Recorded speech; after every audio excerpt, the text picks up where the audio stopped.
वर्णमाला इंग्रजी वर्णमाला को आमे कोन कहउछथि एबीसीडी बोली कहउछथि। इंग्रजी वर्णमाला केते प्रकार दुई प्रकार अछि। इंग्रजी वर्णमाला दुई प्रकार अछि नै गोटे कोन बड़ एबीसीडी गोटे छोट एबीसीडी हैला। छोट एबीसीडी बड़ एबीसीडी। बड़ एबीसीडी को आमे कहिबा कैपिटल लेटर छोट एबीसीडी को कहिबा स्मॉल लेटर। बड़ एबीसीडी को कहिबा कैपिटल लेटर छोट एबीसीडी को कहिबा स्मॉल लेटर। ताले देखो ऊपर जो लिखा जायछि सब कोन लिखा जायछि बड़ अक्षर लिखा जायछि ताले एटा को हम सब कहिबा कैपिटल लेटर।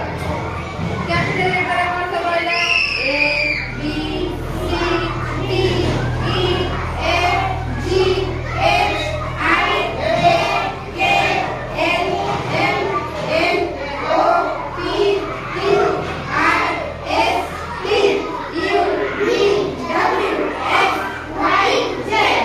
ताले में देखिले ए टू जेड जाय बड़ अक्षर लिखा जायछि। समस्त देखा गला देखा जायछि।